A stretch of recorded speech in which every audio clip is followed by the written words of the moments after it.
Excuse me, I'm going to stand in front of you. All right, well, good afternoon. It's my distinct pleasure to welcome those of you here in the Dance Palace and those of you who are joining us virtually to this extraordinary event that I am very honored and humbled to introduce and to be able to have contributed as a board member of the Dance Palace. My name is Ken Otter, and I've been enriched by the Dance Palace for the last 28 years, and I look forward to maybe another 28 to help widen our sense of community here and to widen our commitment to serve continuously. I want to just say that this is a very, well, I'll let the panelists speak about that. But what I'd like to do is ask you all to put your phones or iPads in airplane mode so that that doesn't interfere with the wireless mics. And I also would like to invite you to just take a moment to take a breath and to realize the blessing that this place and this land and this moment is, and to bring forward a listening that's not just listening with our ears, but listening with our heart, and to allow ourselves to be moved, to learn, and to be touched so that we may act on behalf of the voices that have been far too long silenced and exiled from this place. So with that, I'm going to turn it over to you, Theresa. Thank you for coming here and spending Sunday afternoon with us. I want to thank Ken and Bonnie for agreeing to partner with the Alliance for Felix Cove to host our first inaugural public presentation. And I want to thank the panelists for also taking time away from their families to be with us today. And we're so pleased to see you all here. This comes from the heart. It comes from our moms, our aunties, our uncles, our grandparents. It comes from the land.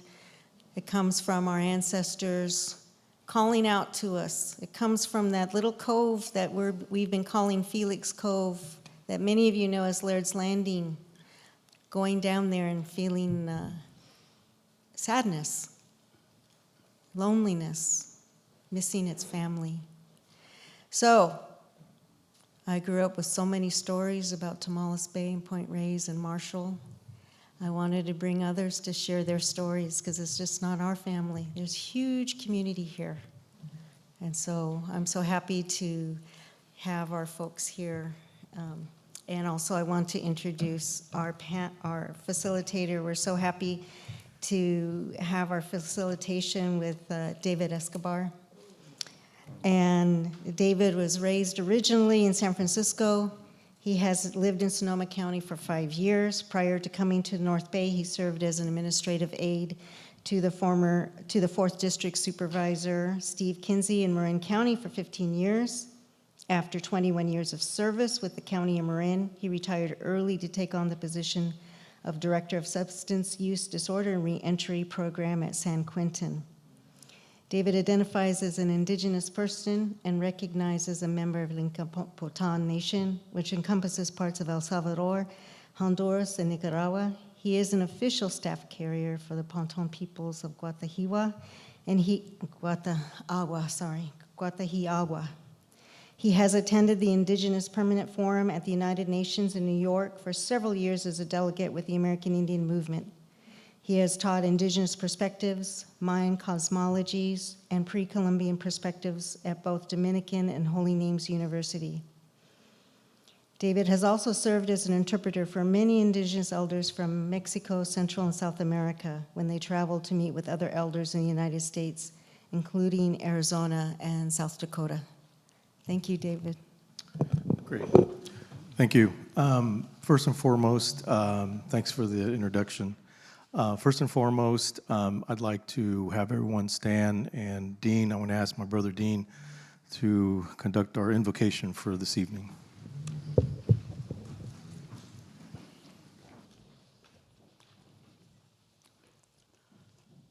Oh, open toes, ai, aniko, camoles. So I want to, again, send these intentions out to, again, to our ancestors, to all of our people here on the beautiful sacred lands we call home, our Hukuiko, Coast Miwok, and all our other bands, Coast Miwok people. And we're thankful to Creator. And I'm going to offer this prayer song on behalf of not only our ancestors, but on behalf of all our relatives here that still live here. And all of you, all of relatives, our visitors, our allies, and just ask for blessings for each one of you, for your homes, your spaces, your family, and just special blessings again for all the children and all the elders that are still with us, Grandfather. So I say that in a good way. Just bear with me, relatives, as I offer this song. And thinking about, again, all our people that have gone on before us, that have left this legacy, this beautiful legacy of who we are as indigenous people. So, hey, hey, hey, hey, oh, Samia, ah, hey, hey, hey, hey, hey, hey, oh, Samia, hey, hey, hey, oh, Samia, ah, hey, hey, hey, Samia, ah, hey, oh, hey, oh, hey, hey, hey, hey, hey, oh, Samia, ah, hey, oh, hey, oh, Samia, hey, hey, hey, oh, Samia, ah, hey, hey, hey, hey, hey, oh, Samia, hey, hey, hey, oh, Samia, ah, hey, hey, oh, oh, hey, hey, hey, oh, thank you. All right. Okay, so I myself want to thank everybody for coming here this afternoon. It's sold out. Congratulations. Point yourselves and point Reyes for selling out the house. So thank you. I'm going to be doing some introductions, and I just want to clarify that I am vaccinated and boosted, and so for clarity of the microphone, I'm going to keep my mask off if you don't mind, with your permission. And so, first on our panel is I'd like to introduce Jacquelyn Ross, who is a Southern Pomo and Coastal Miwok from the counties of Sonoma and Marin in California. Born to fishing and farming families, she is active in food security and food sovereignty work in her traditional tribal area in national networks. Thank you, Jacquelyn, for being here. Next up is Dean. Dean is a lineal descendant of the Tamal-liwa, Coast Miwok of the Hukyoko band from the village of Echatamal, Nicasio, with ancestral ties to Olampali, which is now Novato, and Liwanelawa,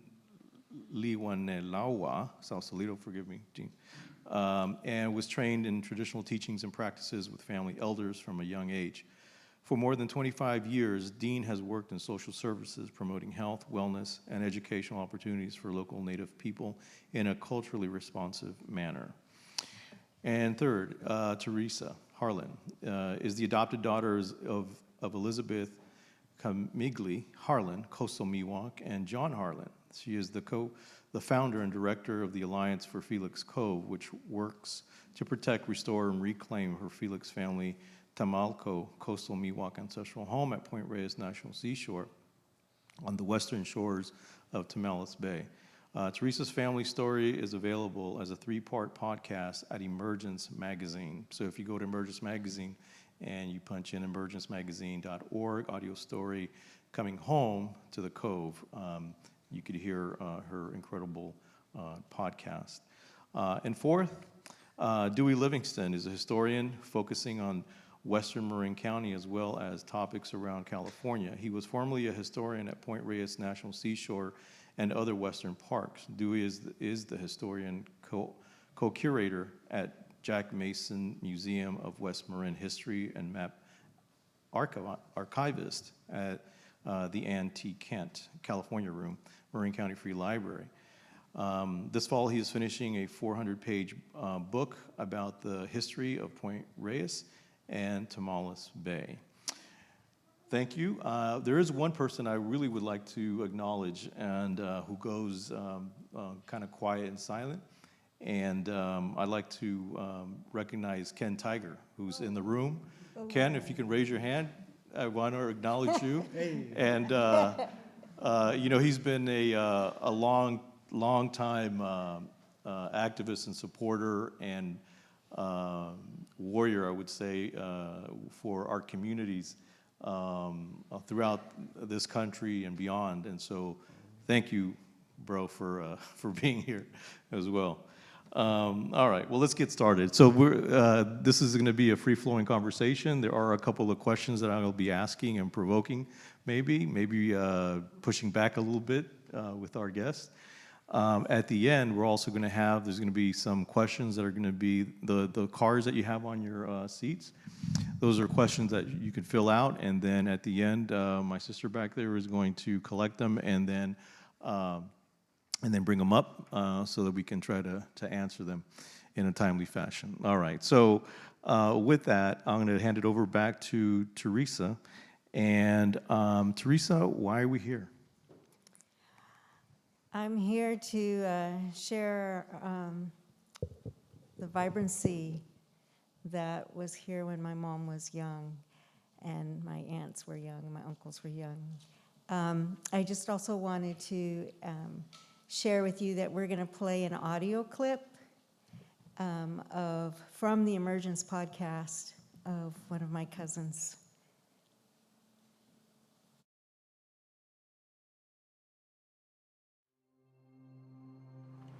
You know, this is home. I live in South San Francisco, and I worked in the financial district for over 40 years, and I take part. On a clear day, you can see Point Reyes. When I could see it, it's like, this is home. That's my home over there.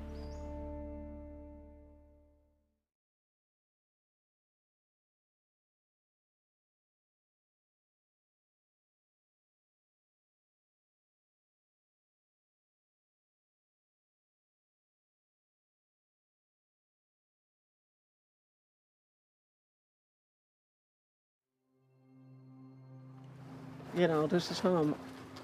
I live in South San Francisco, and I worked in the financial district for over 40 years, and I take part.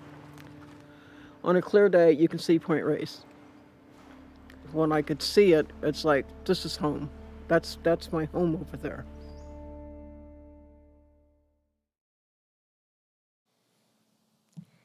Thank you. That's the reason.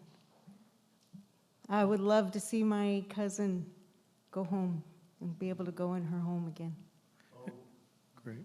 What does that mean, though? I mean, you say home. I get it, but for those who say, well, we are in our home, this is home for us too. What's, I think, the distinction that we're trying to make here? It means being able to go and walk down or drive down that road to the cove without having to ask permission from the National Park Service to unlock the gate. It means that we can invite our family and our friends to join us, and we can go inside our family's home. The floors are deteriorated and we can't go inside. So when we go to the house, we can only walk around it, sit on the porch, but we can't go inside. And it means that for my cousins who still ask, can I just come down? Can I just walk down? Not, so we don't have to feel like we need to ask permission to go to our family's home. I'm going to push it over to Dean. Dean, why is this home for you? And if so, why? Is there a difference between what Theresa just mentioned and your understanding of home? Well, I don't know if any of you have ever heard me speak before, but again, coming here to this place, I live in Sonoma County. I lived in Sonoma County all my life, but this is home because of the fact. And I brought this photo. This is one of my favorite photos. You probably can't see it. It's a picture of some images. This is a picture of my mother and my aunties when they were really young, and it was taken there at Marshall. And to me, it represents the age of innocence. And as they were so happy because they were home. That's all they knew, being there at Marshall, at Tomales Bay was their home. And yes, it does have I guess, more of a meaning to be able to come back here. The reality is, for most of us, indigenous folks, we're homeless in our own homeland. And that needs to change. And we're working towards that because we have a relationship of place. It's meaningful. My mother was born there on the shores of Tomales Bay at Marshall in 1937. So that is why it has meaning to me. I'll start there. Yeah. Jacquelyn. I feel like a visitor, actually, down here because my ocean training and most of my food gathering things are a little up more in the Sonoma County region. So it was always a very special thing to be able to come down to this area. My main interaction with this beautiful land and water was being brought here by one of my great aunts to clam in the mud flats of Tomales Bay. And we normally clammed up more at our what's called now the Sonoma County beach system, right? The real sandy clamming. But tidal bay clamming is very exciting. How many of you have been clamming in Tomales? Oh, not so many. Not so okay. All right. Well, you're missing a treat. It's dramatic. It's muddy. You reach down into the unknown. You could pull up anything, right? There's no guarantee that it's a clam. And then the kind of clams we would get what are called horse necks, right? So, which are in themselves a dramatic in appearance animal. So it was very, very special to come down. So that's been my experience in my lifetime. So I asked cousins who are older than I am, and they said, "Ooh, there was a lot of interaction between Bodega Bay people and Tomales Bay people. There's different dialects." Dean and I speak different dialects. He's probably way further along than I am, but we speak different dialects because each of those bays has a slightly different dialect from the other. And you probably know that we're in an incredibly linguistically diverse region. And I think part of the work for our generation, the challenge for our generation is repeopling the land, allowing for resurgence. So I'm very appreciative of what Theresa has been doing, and Dean and all of our friends here. Thank you. Dewey, same question. I'm really curious as to your perspective on home. Well, I'm a newcomer here. My family came to the Bay Area in the 30s and 40s, and me out here in the 70s and 80s. And I grew up in the suburbs of California, and we moved every 5 years or so. So I don't know that I have a sense of home except for this place here. And my interest in history has always been pretty firmly entrenched in where I am. I've been wanting to know about where I am. I've always liked to hike and explore and go into the waters and study maps and study the history. So I feel that I've found a home here, but in becoming a historian and a local historian, I'm not an academic. I've been interested because I love this place. And I've long felt that it wasn't my story to tell, your stories, the Coast Miwok people here. And so I kind of avoided it, although I did write about it in chapters and books that I've written. And yet I've realized, and also in talking to people, that I have a responsibility of telling the whole story of the place, to tell as much of that history as I can. And since this is my home and my family's home, I have grandchildren here. My mother lived here. I'm just really happy to be making relationships so that I can help tell the story. So you're not strictly an academic historian, correct? Is that right? Right, I don't have a degree in history. Okay, so what gives you the wherewithal, I would say academic wherewithal, and I'm pushing back on you a little bit, to actually write about history, especially indigenous history? Well, that's always a tough question for me. That's why I'm asking. Because, again, I think it comes down to going as far as I can be comfortable and other people can be comfortable with telling a story. I write rather than, I do give talks and things, but I have all these different subjects that I give talks on. And since I wasn't trained in being a historian, I don't know that I can answer the question, because I'm just I feel like I'm coming out of my heart as much as anything, of loving this place and wanting to write about it and not wanting to ignore any particular parts of that history. The history is the people. And I love the people that have been here and the people that I've met and know. So I don't know if that's a good answer or not. But And I'm going to come over to Theresa to sort of touch on that. And has there been a tension between the writings that Dewey has conducted around and about indigenous people, and why is it that indigenous people sort of give him a green light to go ahead and actually conduct such narratives? Well, I think that how history is told in the United States, it's told by a white colonial voice, right? And so when we look at history of California, it's gold rush, it's the Spanish, Drake, it's a short Mexican period, and then the arrival of the Americans. And so history has been told like that. And I think that we are in a place now where we are rejecting that. Not only Native folks, indigenous folks, but many folks. That's why we're sold out, right? Because you didn't come here to hear a history about the ranches. You came to hear the history of Tamal-liwa people, Coast Miwok people.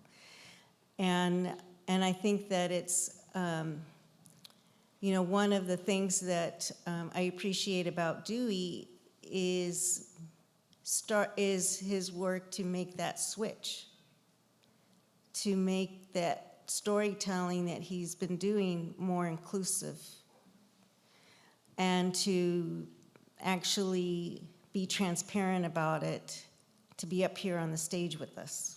He didn't have to accept my invitation. And I think that and his work that he had done with my mom and cousins, is now where we're going back as the descendants, as the children, of using that work to be able to help fortify in telling our story.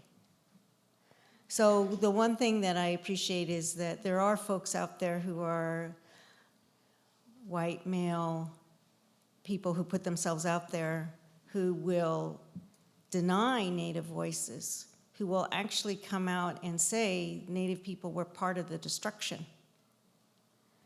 And basically, push us aside. So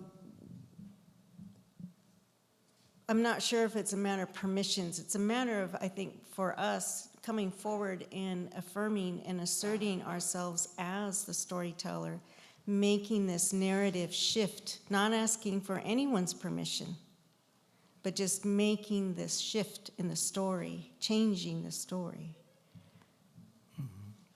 Dean or Jacqueline, any thoughts on that in terms of other non-natives writing about narratives? Well, I think that's something that it sounds funny to me, through history, my own experience. We're used to that.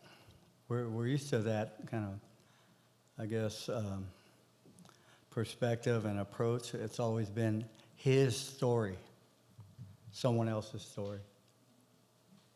But that's not our truth. And like Theresa had mentioned, I think the story is always going to be coming from the voice of the conquerors, right? And so when do we get that opportunity to correct, maybe that view of how it was seen from one way? And most of the times it was not, the true story. And so, like Theresa said too, I don't need to have my story vetted by anyone, because it comes directly from this source. My mother, my grandmother, my great-grandmother, talking about who they were and what that experience was like, a period of survival. And in essence, a period of resilience out of that, right? Because think about it, during the time of even the 1930s, 1940s, when my family still lived here, there was this thing called the Great Depression. And moving on into the 40s, World War II. And my family was involved in that as far as of service. But, I with a sense of pride, looking back at who we were survivors. We were, we lived off the land, And I guess others could view us as being, poor people. Yeah, but that's okay, because out of that, and how we were led by our grandmother, my grandmother, the matriarch, our Coast Miwok matriarch, who encouraged us with our own children, to our grandchildren, always work hard for a better life. So here I am embodying that, right? So thank you, Grandma. And that's a part of our true story. Jacqueline, any thoughts on that one? Well, I appreciate what Dewey's doing. To me, you have more street credibility because you live here. It's different than that very traditional Western distance that's so lauded and lets people get away with some horrendous things. You have accountability.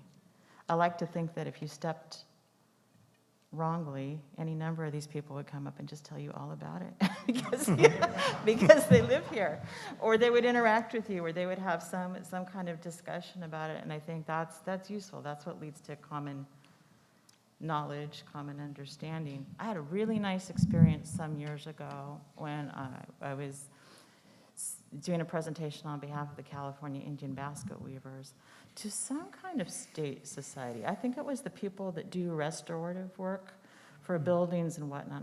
The name is escaping me right now. Anyway, after the presentation, which was very contemporary for my part, because I was talking about projects that are going on in tribes, a gentleman named Glenn Ferris came up to me, and you may know Glenn, Dewey. He was the senior state archaeologist for California State Parks for a long time, and he had written a book about the Russian accounts of what had gone on in Matini, up at Fort Ross, if you will. And he was very kind, and he gave me a copy of that book that he had written, and he said something to the effect of, you might be interested in knowing what they thought of you. And so it was translations from a French ambassador who had been ensconced there and some other things. And you can see, even though there's like a huge arrogance and just a very dismaying attitude towards people in class and station and everything, you also see where things started to go very, very wrong. And I was so grateful for that book. And I could see people's interpretation of it through a very European lens and start to understand a little bit how you can look at something and just not know what it is, but tell yourself that you do. And I think that's kind of a story up and down the coast. So I appreciate it. I think those accounts are worth something, and you can go back. It's meant to be, I think, that we have a wonderful scholar who's Alaska Native, who's now the official Alaska Native ambassador, if you will, or the link to Fort Ross, and to hear her story and the story of her great-great, who was the first blacksmith there, and juxtaposing that with that French account and those Russian account is really, really interesting. And so in a way, in a room in my head, they're all sitting in that room. And I get to think about what they're doing and how all that translates down to who we are today. And for me, that's why this panel is really important, and why it's important for all of you to be here, and all of your ancestors who are sitting beside you or behind you in here. There's a lot of years in this room. It's really quite astonishing. Yeah, you know, for my folks, my peoples, you know, for us, you know, just when we let our I used to have long hair. For those of you guys that remember me when I used to work for Steve Kinsey, I used to have long hair, but in order to even like grow my hair, I actually had I asked my elder, and I was like, "Can I grow my hair long?" And even the fact of asking permission, right, is part of our tradition, right? And he said, "Well, have you had your dream yet?" And I said, "What dream?" He goes, "Well, the dream with you with long hair." And I said, "Well, what is it? Why do I have to have that dream?" He goes, "Because your ancestors and your inner spirit, your soul, is allowing you to grow your hair in order for you to be ready and strong enough to have the fortifications, both the psychological, emotional, and spiritual fortifications, to live in the society that you live in with long hair.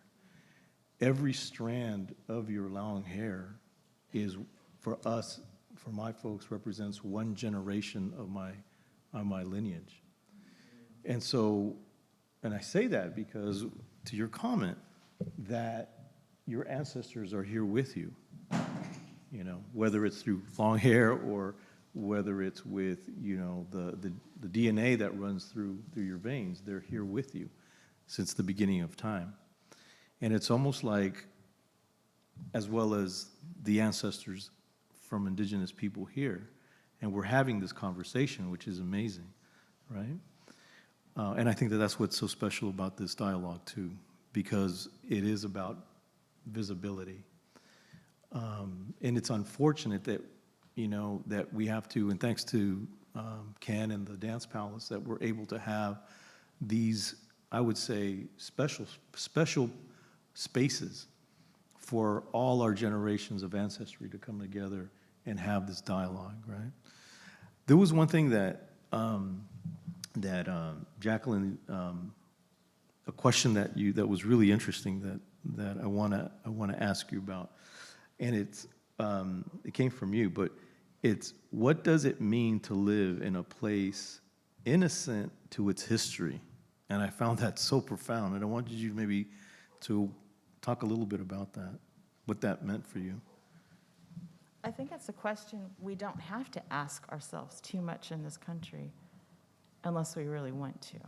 I think it's deliberately obscured.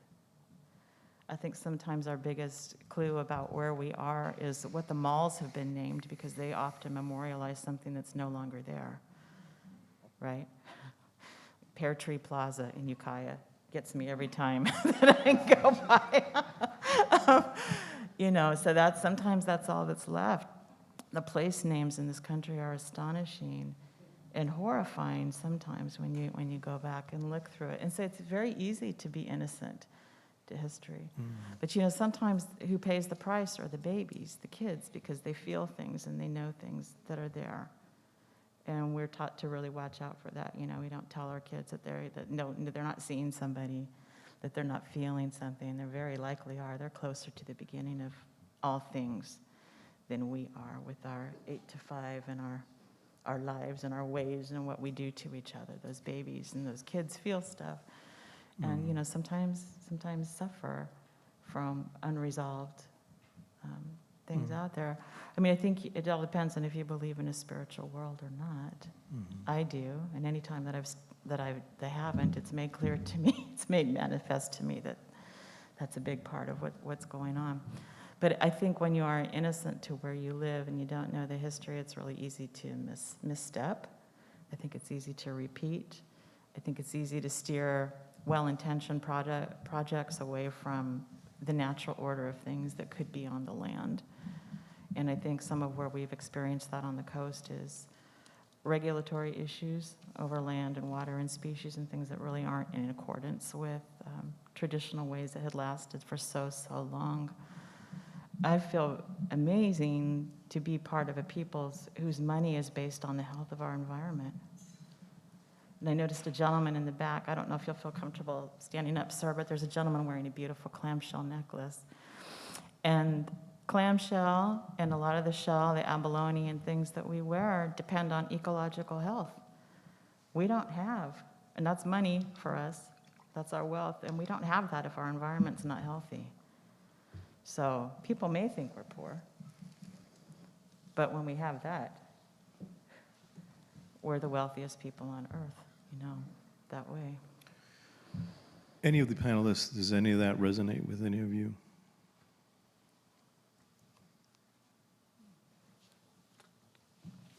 When I hear the innocent of history, I'm not sure I'm getting the exact point, but I think of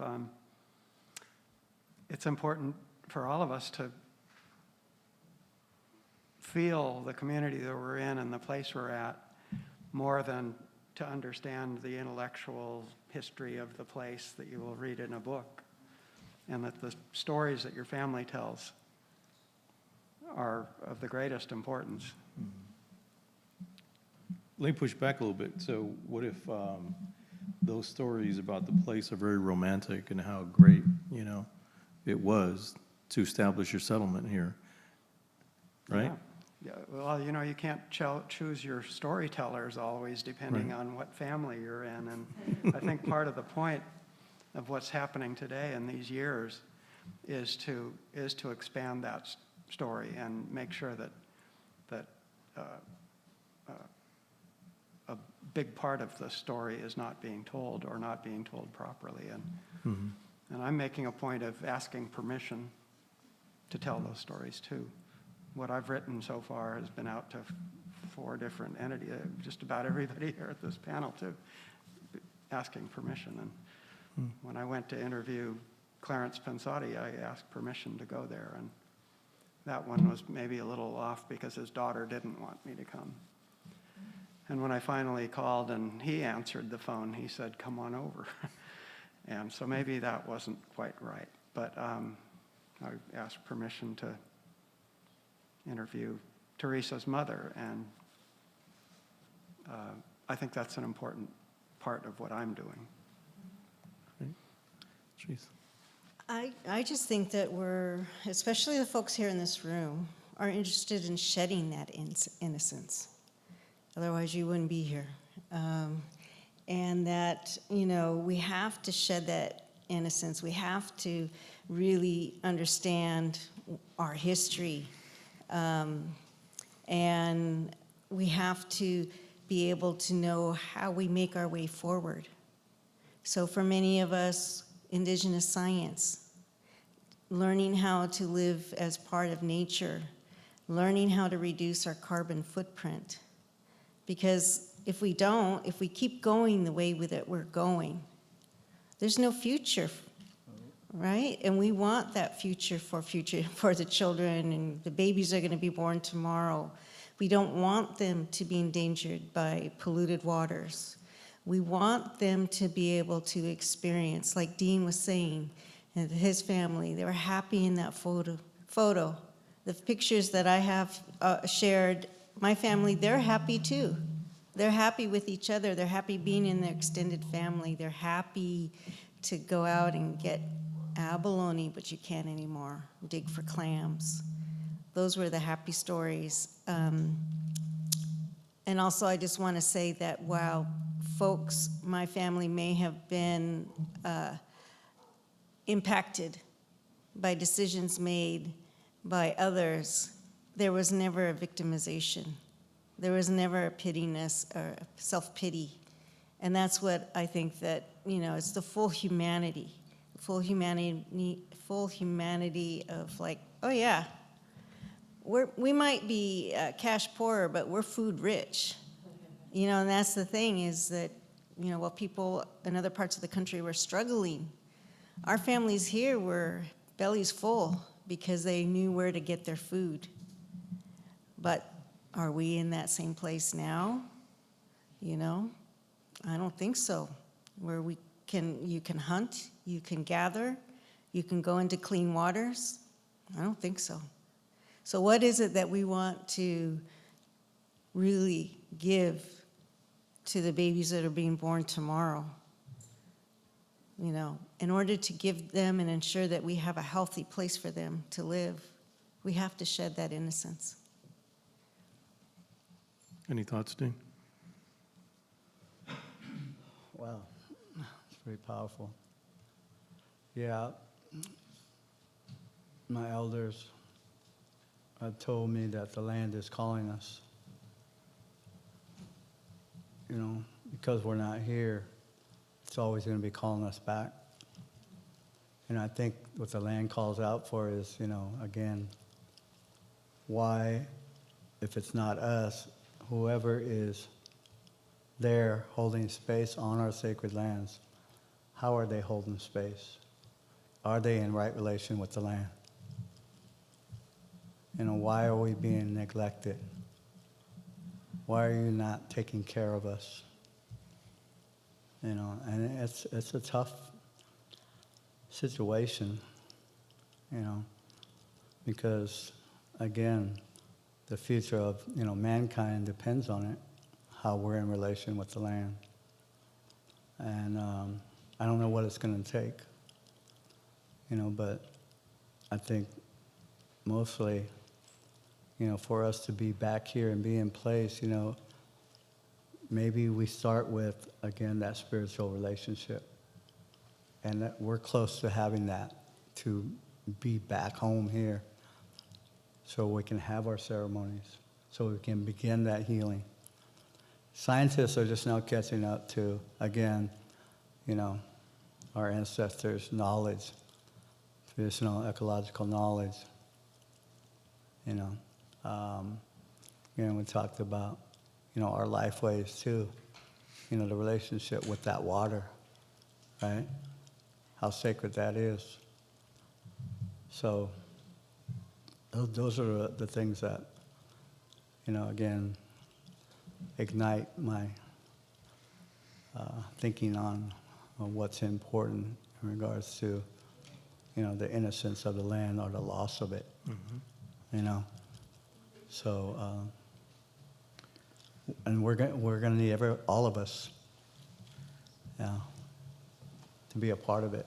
So let's say that. So that actually brings me up to land acknowledgement, the importance of land acknowledgement. So I don't know if you have heard or understood or are familiar with what land acknowledgement is. And I'm going to talk a little bit about land acknowledgement and what it means to the panelists and why is it's important. But then we're going to dovetail into value systems, right? Because it sounds like there's a theme going on that about home, about the heart, about narrative, about balance, but all that kind of encompasses sort of for me, and you know, it starts, you know, kind of focusing. I start focusing on the importance of land acknowledgement and why we do that as Indigenous people, and why it's important for all of us to do that.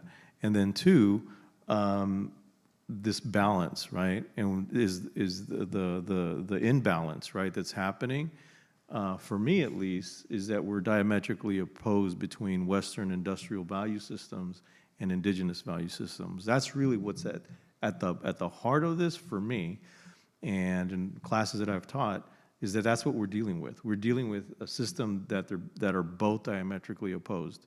The way that Indigenous people view land, perspectives, right, on land, water, air, and even a rock are going to be diametrically opposed between the Western industrial value system. That's what we're dealing with. But why is it important for us to do land acknowledgement? I'm going to kick it over to Jacquelyn.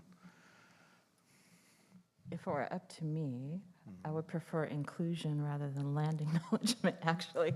But I've heard it done well, and I've heard it done poorly. Let's talk about poorly. How is it done poorly? You sure you're not a journalist? Like deep in heart. I kind of. I think when it's done, well, an example, I've been in places where land acknowledgement has been instituted, right? And people sometimes try to co-op it. So they'll give the land acknowledgement, and then they'll make very interesting social links to struggles and things that really kind of detract from that land acknowledgement. What's happened to me more often, if I'm around, I'm asked to give the land acknowledgement, and that's kind of not the idea. You're supposed to be acknowledging the land you're on as a guest, right? So that's happened quite often as well. The most important thing to me in land acknowledgement is that it's acknowledged that people are here. People are alive, and it's not a past knowledge like, well, this happened, you know, back when, and we feel the echoes of the ancients. I don't like that. I would rather have it be that we are, you know, we're here, and so the one on over where I work, in my area, is a living land acknowledgement, and I always call it the acknowledgement of the land and the people.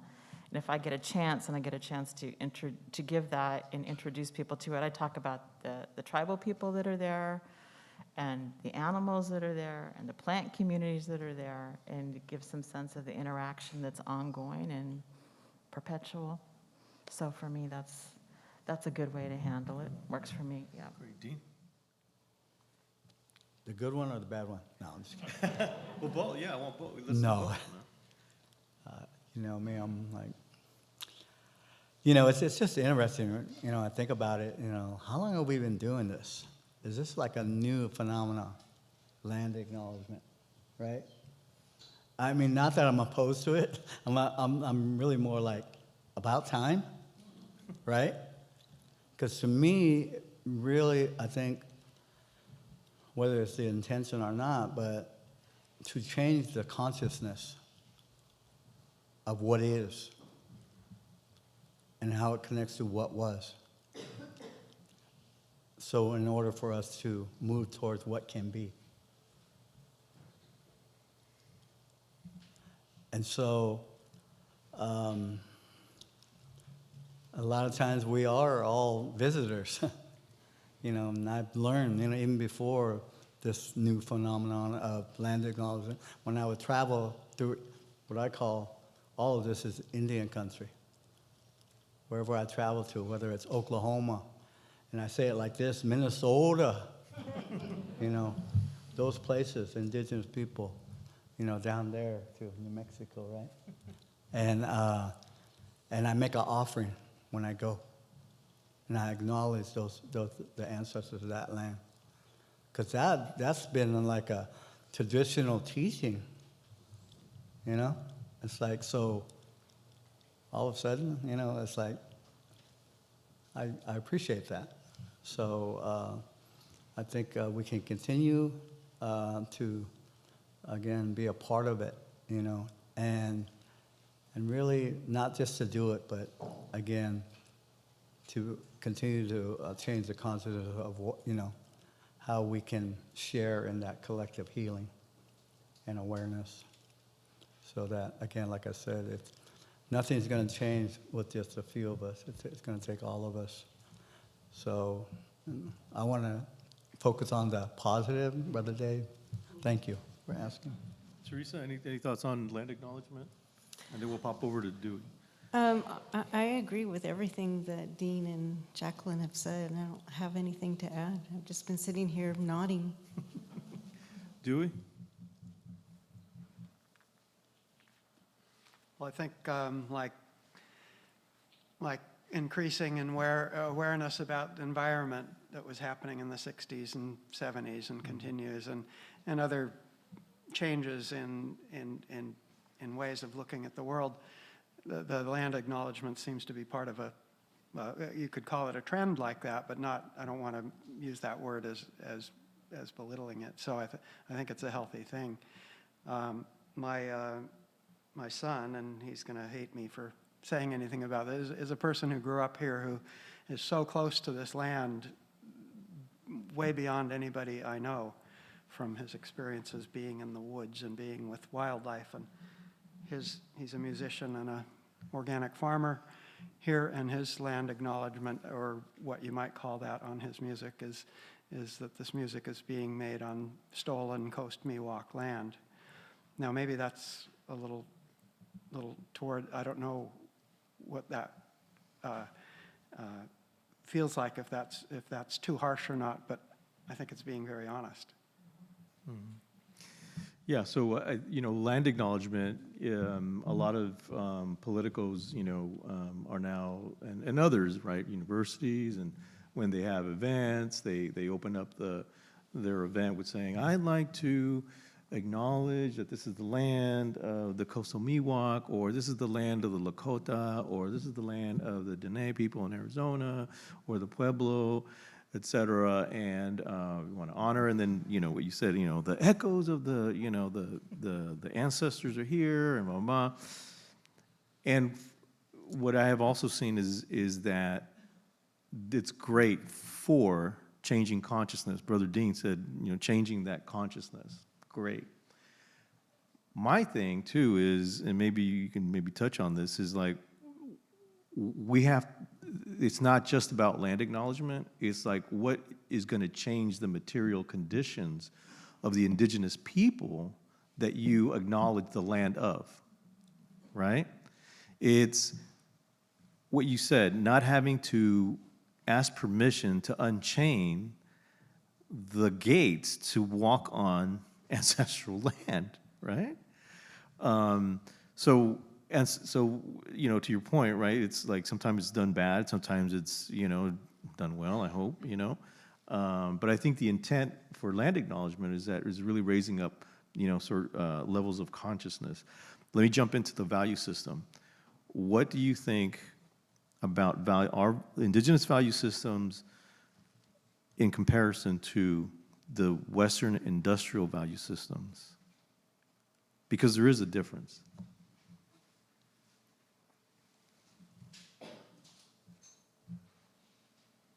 Go, Theresa. Well, I think you already mentioned it. They're diametrically opposed.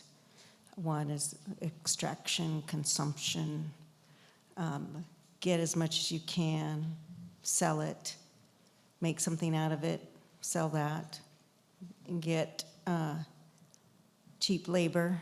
And then the other is, very more intimate in making a way of which your family and your community lives a healthy life, is able to manage within the within the environment. I mean, I think that's what comes to mind for me. Dean? You want the whole list? Give me don't know 3 if we- points. Wow, it's so many. I mean, so much. You know, we talk about cooperation as opposed to competition.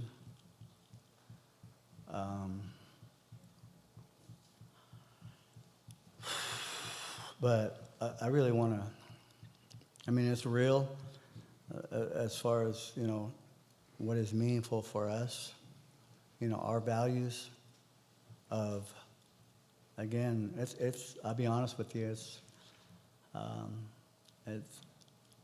sometimes it is challenging for me to be in this space even, because I do have humility, and that's a great value to have as an Indigenous person. Same time, generosity, what my people always had. You know, I shared a little bit of that story with you all, you know, and we get that from, you know, our grandmas. You know, how to be compassionate, you know, and really in turn those values speak to this word of humanity and industrialized, you know, European, Eurocentric values. I don't see where that existed. It was all about domination. It was all about control. It was all about greed. And that's our history. And so that's why we, you know, when we are able to hold space with our relatives, we can share those values and model that, you know, not only for our own people, but for other relatives. So I think that's why it's important for us to look at that, you know, how those values have helped sustain us and continue to help us thrive in these modern times. So I don't know if that makes any sense, but I'm sticking with it. That's my answer. Jacqueline? I think that industrial mindset hurts so many communities throughout the world, European as well as in the U.S. and other places. And I've seen areas that are going through those sea changes and who have so much more in common with us than any of that. I guess for me, at the end of the day, does it support life? Does what we're doing support life and a dignified life? And will we also have a dignified death with it? And if we don't, what are we doing? Why are we in it? Dewey, any thoughts on value systems? Well, so much depends on the family you grow up in, I think, and the community you grow up in. And I know some families grow up with a connection to the land and a close family, or maybe a connection to the land and be very isolated. But I always see that as the closest to, if I'm speaking as a suburban kid, the closest to an indigenous viewpoint, which would, or culture, which would be to be as close as you can to the land and to be an active part of your family. A thought that came up while you were asking that and talking about it was when I worked for the Park Service, and my one regret when I went to interview Elizabeth Harlan, Theresa's mother, in 1996 was that I was supposed to go and ask, because it was figuring out what to do with the buildings. So I ended up asking a lot about, well, what was this building and how was it used? And that was all very helpful, but I could have spent more time talking to her about things that I think we wish could have been talked about. We talked about how her mother, you know, used herbs and local plants, and about what they ate, and how they went back and forth to Marshall in a boat and this and that.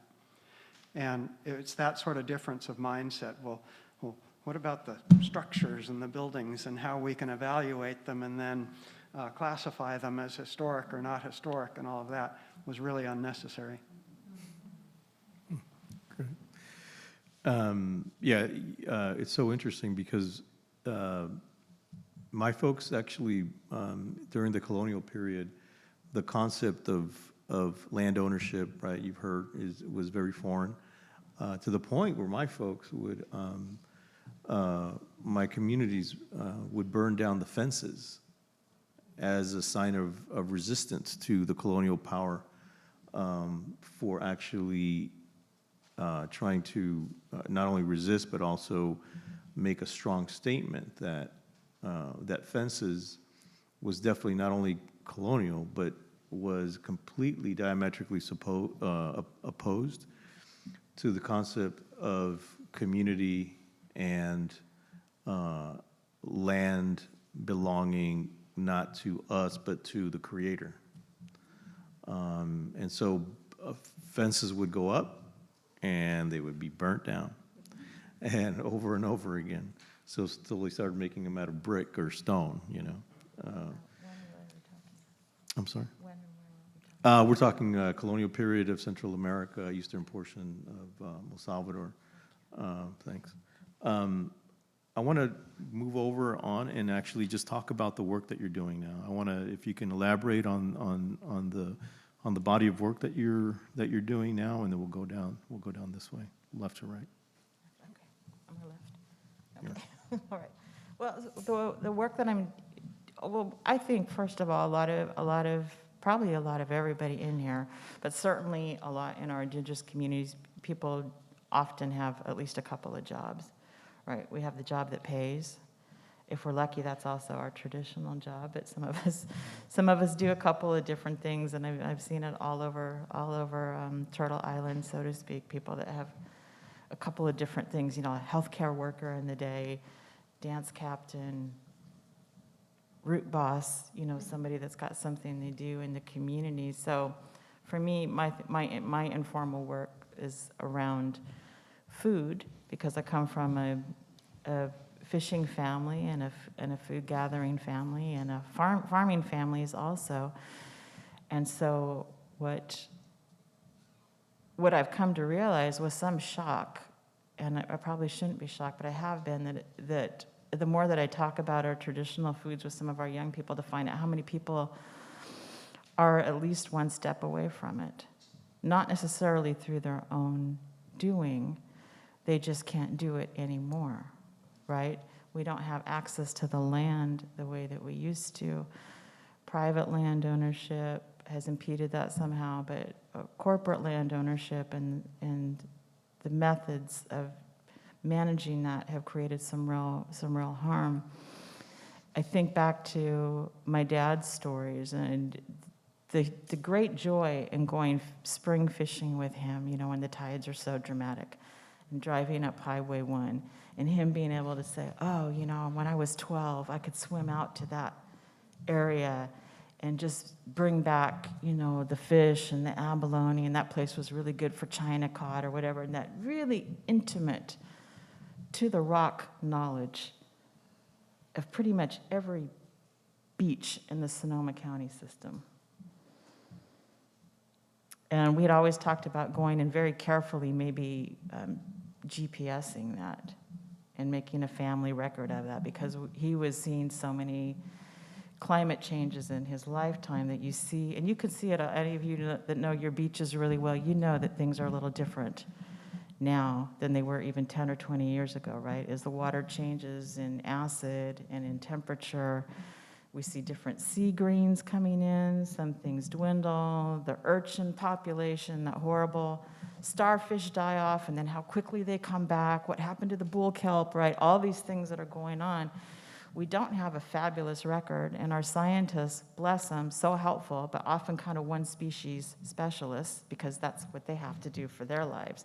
So having the community people that see it all as one big piece, I think, is so important. So now when I'm talking to the young people, I had one cousin that said, Jacquelyn, I've never seen an abalone in the wild. And that just struck me so hard to think of that, because they've been my close people since I was in the womb, actually. So I cannot imagine that. But we do see the dramatic case of abalone in particular, because it's such a charismatic species for so many of us, and so delicious, and so incredibly beautiful. And to see her suffer the way that she is heartrending.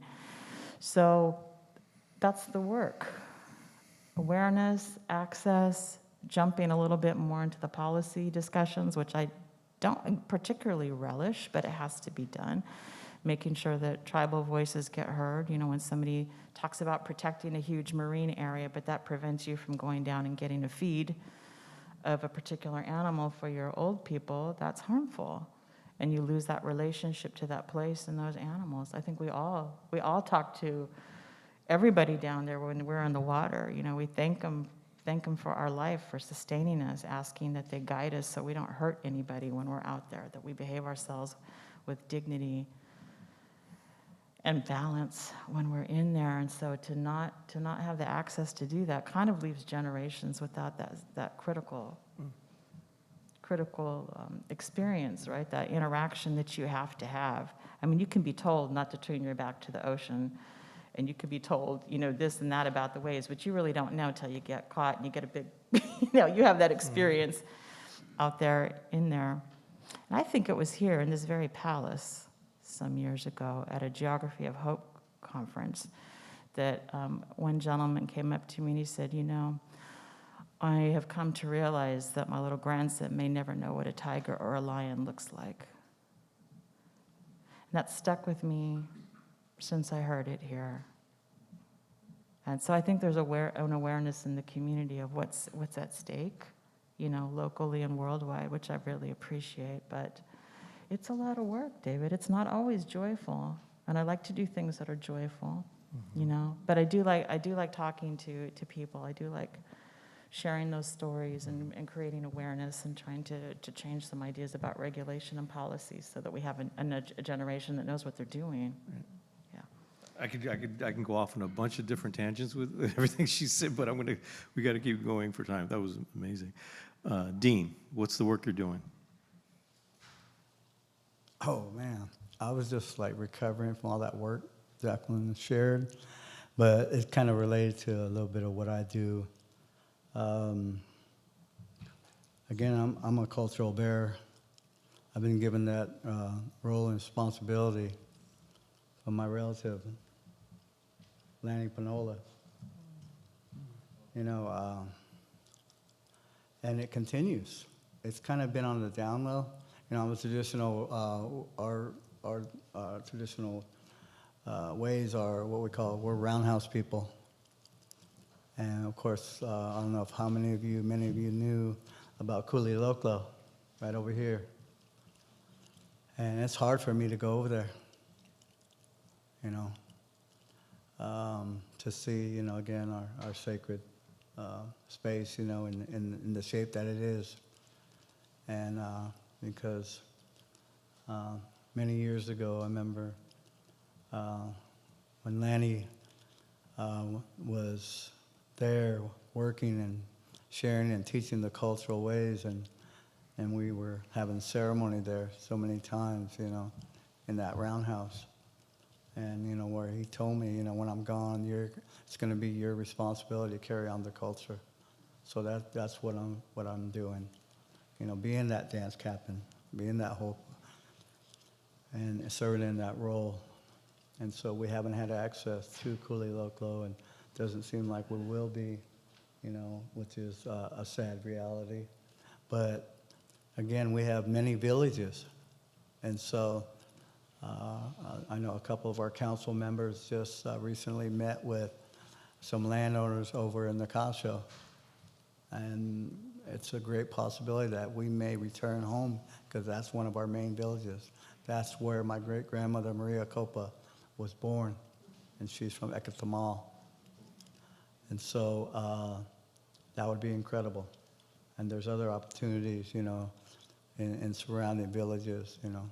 So everything comes, you know, into place when it's supposed to, you know. And again, I want to go back to You know, when I teach, you know, about cultural ways, traditional ways, whether that's, you know, the making of our regalia for our young men, it's more than just, you know, showing them the actual, you know, process. It's teaching them about the whole prayers that come along with it, the intentions. And that if that regalia,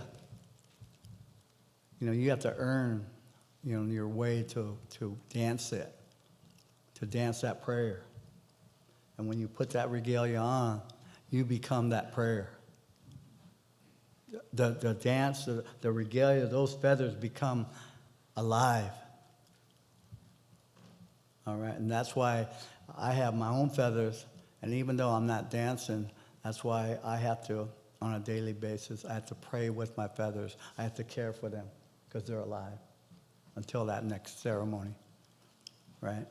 And so currently, as Brother David mentioned, I work, you know, for Sonoma County Indian Health Project, and they pay me to teach culture.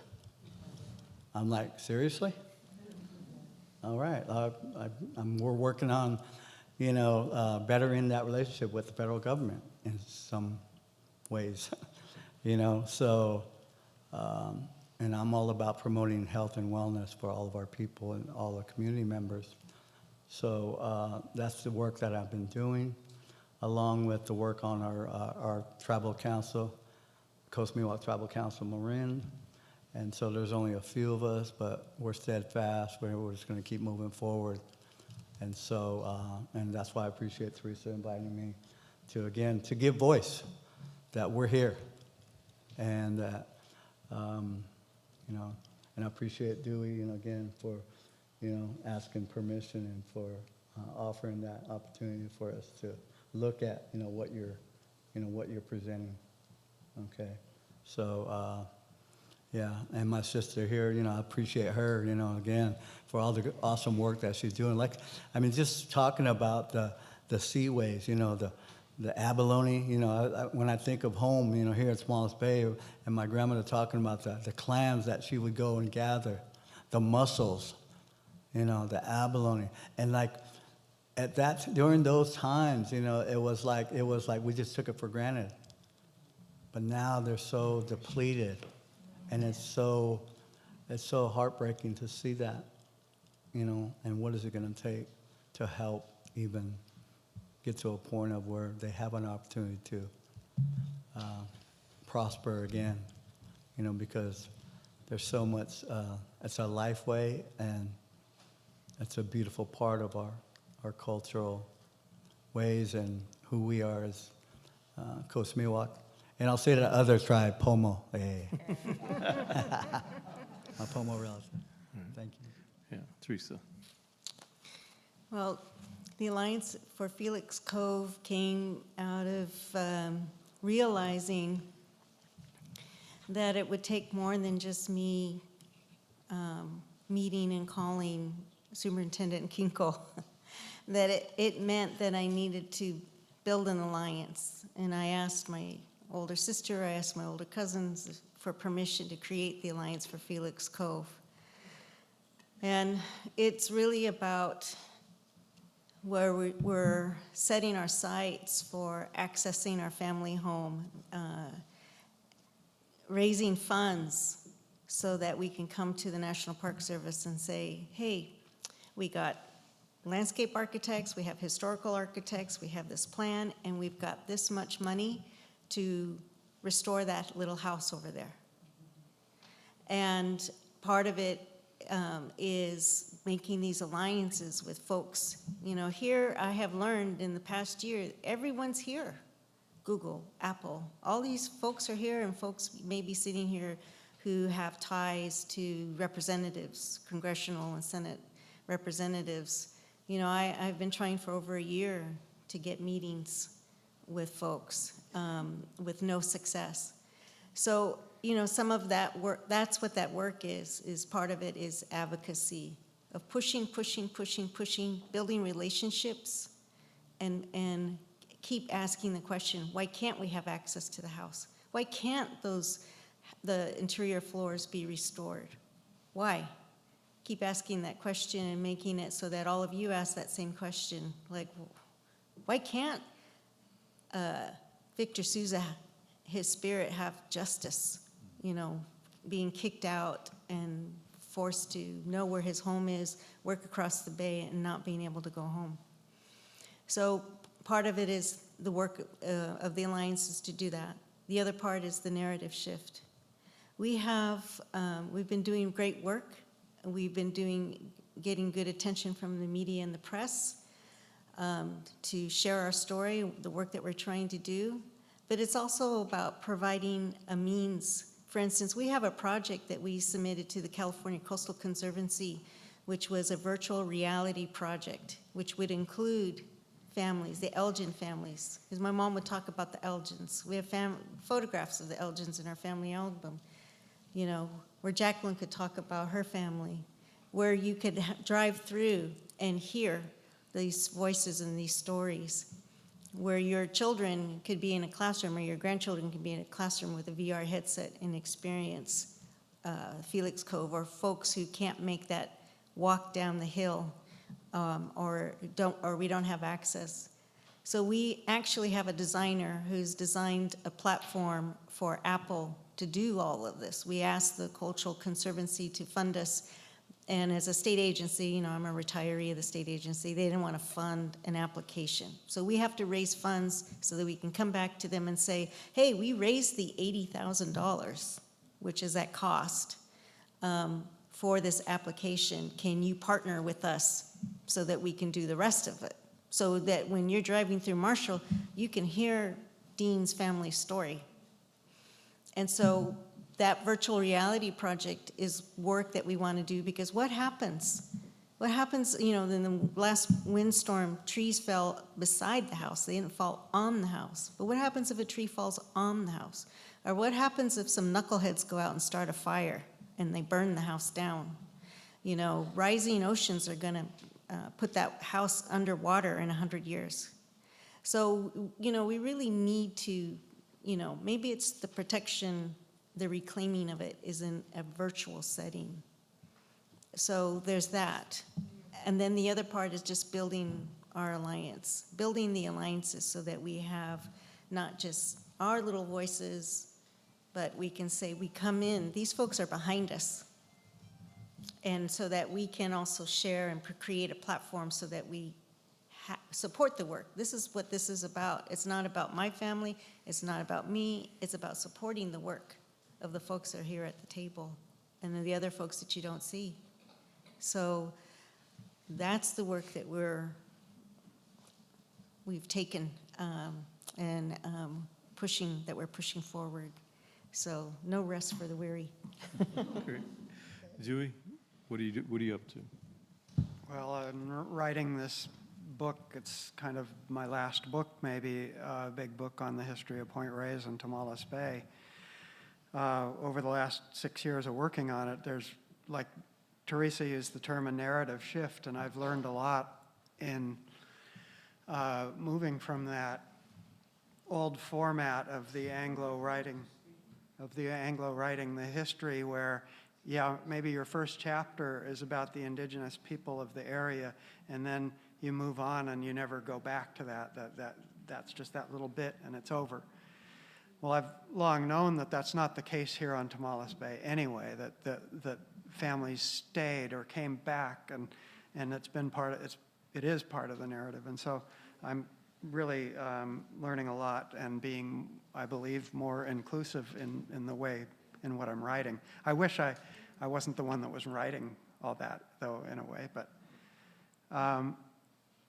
I believe that I am supporting Theresa and hopefully other groups, the council and others, with information, because I've been researching this area for 40 years.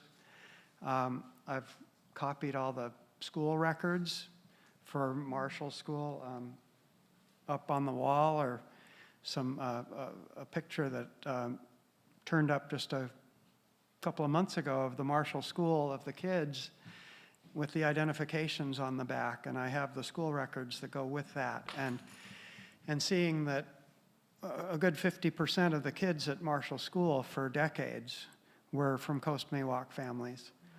The other schools around the Bay, not so much, Pierce Point School, but it gives you the ability to track where families were at a particular time and who the kids were. And you get a sense of how the teachers treated them by looking at this list here. So the things I'm just able to collect up, including oral histories and photographs. The photographs on the wall here are ones I'm not sure if the families that are involved there have seen before. I don't know. But I hope that they can be helpful. And so the research, and I loved your story about the fences, burning the fences. And I do work as a map archivist for the county. We have about 30,000 historic maps of Marin. And I've come to realize that maps are a way of defining how the land was taken away from the people who were there by drawing land lines on it. And so when I present these maps, I often mention that. Maybe it's that acknowledgement that we're talking about, in a sense that these maps are also portraying how this land was taken and divided up and given a different ownership. And I think that's an important thing to know. Sometimes with the people on it. Plenty of that too, yeah. And you know, stuff still surfaces. We have an elder over in Solano in Yolo County who's got to be in her 70s, who's really working on unearthing all this history of the enslavement, the indenturement, if you will, of Native people in California, which is not a story that is so well known. So very painful work for her to do, but she's picking it up, which I think is astonishing. So you know, we're very grateful, Dewey. I'm very grateful for the work you're doing. So we're kind of winding down a little bit. There is, I think we only have maybe time for a quick question. And I'm going to try to read it. It says, the scholar Barbara Christensen and Downing, Drawington, drawing on Toni Morrison's, which she wrote in the 1990s about the crime of innocence. That is a willingness and willfulness not to know histories of trauma, especially in which one's own identity is implicated. For each of you, what is important for people to repent from and heal the crime? Is it heal the crime of innocence? A turning point that goes beyond moving from not knowing to knowing. Jeez, all deep. Yeah, yeah, have that's 5 good. minutes. So we got 5 minutes. We'll try to. You got 30 seconds to answer that. But I think we have been answering that Yeah. question. And Barbara Christian, I was lucky to be one of her students. Yeah, I think that our whole discussion, you've been leading us in that direction to answer that question much of the work that we're doing is healing. We're reconnecting. And that's the healing of intergenerational trauma, cultural trauma, the disruption, like you were saying, of a relative not ever have seen a live abalone. That's trauma. Not having that muscle memory of knowing how to row across the bay, that's disruption and trauma. That distance that, we have to get over and find our way back. That's the healing, at least for me. Any thoughts on the rest of you? Are we good? I would say kind of right along that line. I mean, just driving over here, this morning, of course, I came through Petaluma and that way through, of course, I had to go through Marshall, right? And I've seen some people out there fishing. It made me think about my uncle who was born at Marshall, and his desire to go fishing again here at his homeland. And we never got to experience that, you know, so I have to go fishing. So that's a part of that healing, right? And maybe even do some of that, you know, going for those clams, right? Or join us on our Thule canoe. Oh, yeah, she's still trying to get me on that Thule canoe. We'll see. To be continued. Jacqueline, any last thoughts? Yeah, so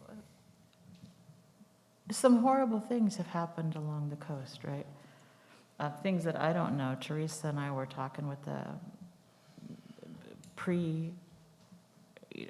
planning this, talking about what we would talk about. And there's things that we were never told by our families because they won't talk about it because it was so tough, so hard to remember. And so there's big voids in my personal knowledge, partly because I didn't want to put my older people through asking them pointedly about that. If they wanted to talk about it, they would have told me, right? But I also know some wonderful stories of alliance. And when we had a family beach that was kind of a favorite for a lot of reasons, really hospitable to little kids as well as older people, and everything that we loved to eat was living at this place. And so I don't know how many of you are from fishing families, but you know there's an order of what you can do depending on where the water's going, right? From early dawn all the way till when the sun is fully up, there's something delicious waiting for you to say hello. So this whole cycle of the morning. And I never went out there because I was too young, but my dad and my aunts, my elder aunts, would go out to Oscar's Hole. And that was a prized fishing hole on this beach. And so, you know, all this time, I just had this illusion about who Oscar was. And my dad, in his later years, I finally said, so what tribe was Oscar? Tell me about Oscar, because I know that was a great fishing hole. And he just laughed at me. He goes, Oscar was like from Norway. I said, oh, really? And you know, through talking about it, I realized how many people were friends across cultures at one time along this coast. And my family and a Maltese family actually leaned on each other a lot during the Depression, shared food ways of preserving and things. So there have been actually very beautiful periods along this coastline too, and I don't want to make it sound anything other than that also. So I got really curious about Oscar, and I'm like, well, Dad, how did you meet Oscar? And he's like, the first time I met Oscar, he says, you know, my grandpa took me out in his little skiff that he built, and we picked up Oscar. And we were in the boat, and we were going around the point. He says, and Oscar pointed out this big rock in the boat, and he says, okay, you're in charge of the rock today. And my dad said, well, what do you do with the rock? He goes, that's what you use to hit the shark on the nose. So there was a shark, and this is true, some of you know this, like there's different little places along the coast where there's somebody guarding that who's not human. So in this particular little bay around to this hole was a shark. Was it the same shark all the time? I do not know, but the shark would protected it, and sure enough, the shark comes up and tries to disrupt the boat. So my dad needed to lean over and go, and just, you know, and all of our noses are sensitive, and true for a shark also, so it dissuaded the shark, and he went away, and they could get to Oscar's hole and get all these. So I'm listening to this, I'm really trying to absorb it, and I'm like, Dad, how old were you? He says, oh, I don't know, 4 or 5. See, there's something to that, too, to getting traditional training is young for a lot of us. You know, I think just, don't get me started on just the way that on child rearing today and, you know, how long we wait to assign responsibility and the pleasure of work and duty, the great joy that a lot of us were brought up on. But I thought of that, and you could just tell how proud he was relating the story and just how good he felt about having that big responsibility with the men, you know, and going there and having that special hole and that relationship with Oscar and the beautiful fish that came out of there. And that's always on my mind with the work that we do, is bringing that joy back, bringing that interrelationship back, bringing that shark back, bringing those fish back so we can have this beautiful life again and pass that on to your kids too and your grandbabies so they know that as well. Great, beautiful. I want to thank the panelists again. If we can give them a hand, thank you. And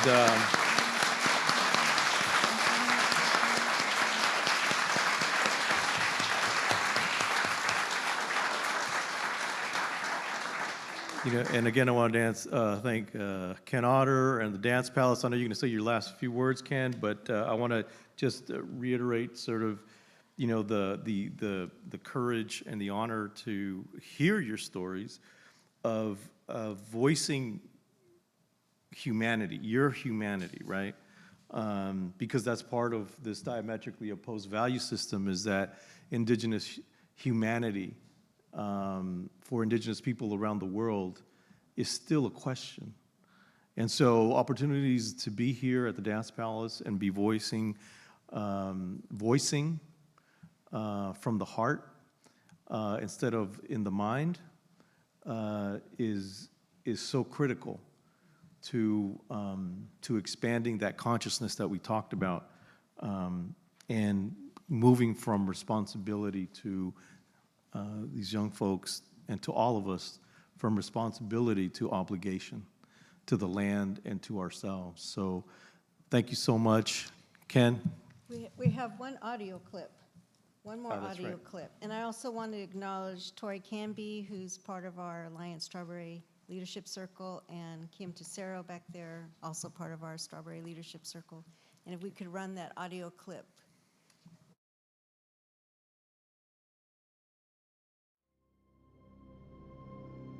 We share that love with this land, and we had so many relatives, the deer, the birds, millions of birds, fish. It was so beautiful. What they did to this land is not right. And we need to learn about our history together and face it.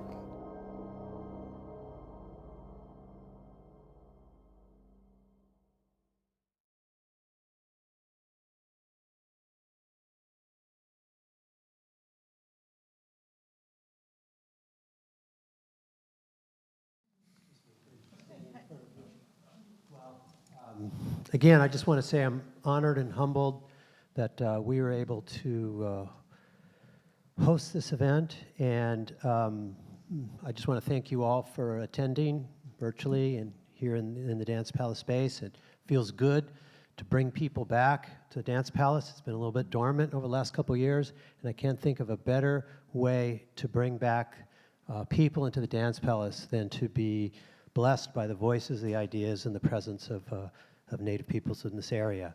So my invitation for you is to take what you've learned, take what you've heard, what's touched you, let it be a seed that you plant. And as David had mentioned, be an ally, be a support, take up the obligation to really change the material conditions as well as the consciousness that we so desperately need in our lives, in our world. So thank you for coming. Blessings to all of you. Thank you. Oh.